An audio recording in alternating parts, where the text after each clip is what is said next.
अस्सलाम वालेकुम नाजरीन, आप देख रहे हैं दी कौंसल और मैं हूं जाहिद भट्ट। नाजरीन, भारत की डबल गेम दुनिया के सामने बेनकाब हो चुकी है।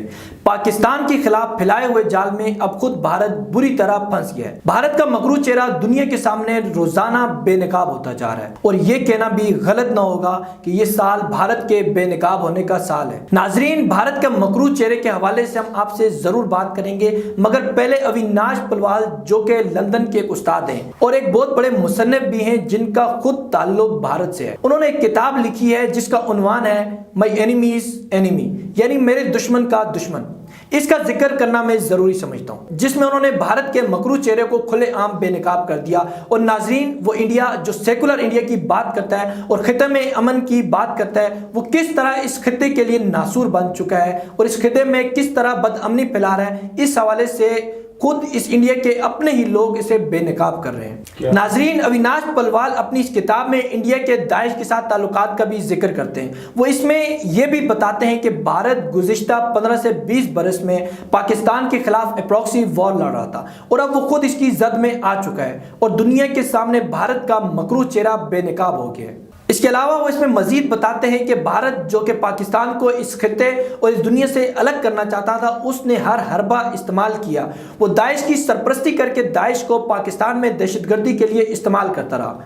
नाजरीन, आपको याद होगा कि मार्च 2018 में इंडिया में एक गुरुद्वारे पर हमला हुआ जिसमें तकरीबन 25 से 30 सिख मारे गए, जो कि सिख बरादरी के लिए एक बहुत बड़ा सान्या था, जो कि तारीख का हिस्सा बन चुका है। अविनाश पलवाल ने इस बात का भी जिक्र किया है और इस बात का इकरार करते हैं कि इस साने का मास्टरमाइंड खुद इंडिया था और भारत की शुरू दिन से कोशिश रही कि वो अफगानिस्तान के साथ अपने ताल्लुकात को इस्तेमाल करके पाक अफगान बॉर्डर यानी मगरबी सरहद को पाकिस्तान में दहशतगर्दी के लिए इस्तेमाल करे। और इसके अलावा भारत ने दाइश के साथ तालिबान से भी ताल्लुकात इस्तेमाल करने की हर मुमकिना कोशिश की, मगर नाकाम रहा और अब वो दुनिया के सामने इसका चेहरा बेनकाब हो गया है। वो इंडिया जो सेकुलर इंडिया की बात करता था और अमन का दाई बनने की मक्कारी करता था, वो अब तन्हाई का शिकार होने जा रहा है। नाजरीन, पाकिस्तान के खिलाफ बिछाए हुए जाल में खुद इंडिया बुरी तरह फंसने जा रहा है। नाजरीन, अविनाश पलवाल अपनी इस किताब में यूएनए के इंडिया को दाइश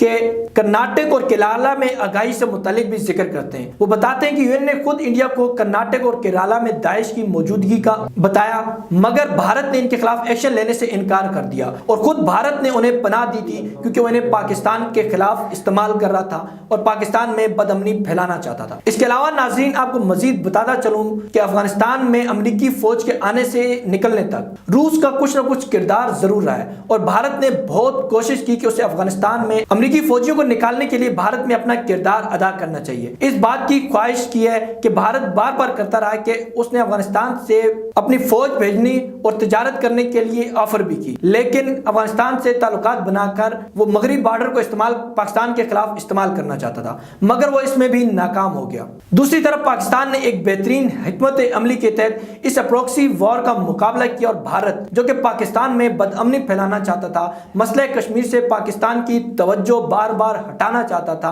वो कभी बलोच और कभी पख्तून कार्ड का इस्तेमाल करता था, कभी सुन्नी और कभी शिया फसादात की हर मुमकिन कोशिश करता था। अब वो खुद बेनकाब हो चुका।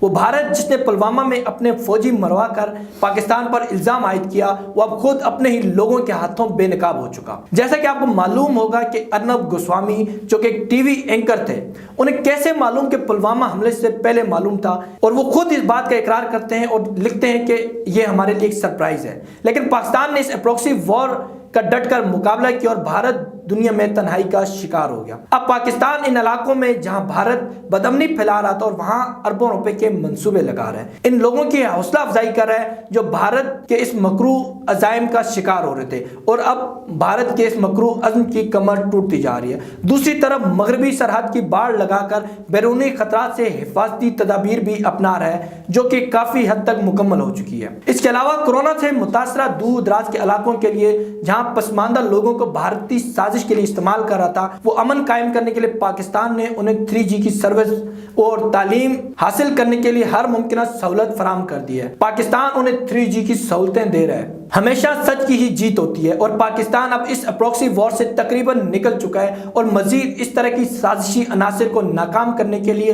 अंदरूनी और बैरूनी खतरा کے خلاف روزمرہ کی بنیادوں پر ایکشن بھی لے رہا ہے، اور انشاءاللہ کامیابی پاکستان کا مقدر ہوگی اور بھارت اسی طرح دنیا کے سامنے ذلیل اور رسوا ہوتا رہے گا۔ ناظرین، اس حوالے سے اپنی قیمتی رائے اور مشوروں سے ہمیں ضرور آگاہ کیجیے گا۔ پاکستان زندہ باد۔ اللہ حافظ۔